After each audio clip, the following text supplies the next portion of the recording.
सिया झारे लंबी केस लक्ष्मण लाई दक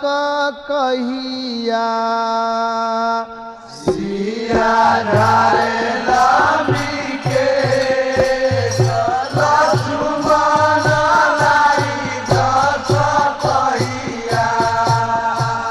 सिया झारे लंबी केस लक्ष्मण लाई दक कहिया। सिया झारे लंबी केस लक्ष्मण लाई दक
सिया झारे लमी के लक्ष्मण लाई जग कहिया सिया झारे लमी के लक्ष्मण लाई जग कहिया सिया झारे लमी के लक्ष्मण लाई जग कहिया सिया झारे लमी के लक्ष्मण लाई जग कहिया सिया झारे लमी के लक्ष्मण लाई जग कहिया सिया झारे लमी के लक्ष्मण लाई जग कहिया सिया झारे लमी के लक्ष्मण लाई जग कहिया सिया झारे लमी के लक्ष्मण लाई जग कहिया सिया झारे लमी के सिया झारे हो सिया झारे लमी के सिया झारे लमी के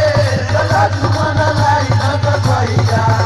सिया झारे लमी के लक्ष्मण लाई जग कहिया सिया झारे लमी के लक्ष्मण लाई जग कहिया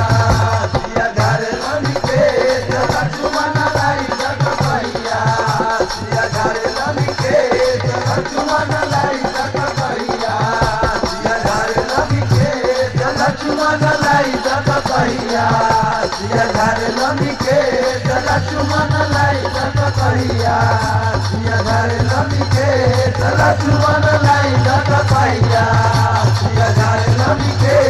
लक्ष्मण लाई जग कहिया सिया झारे लमी के लक्ष्मण लाई जग कहिया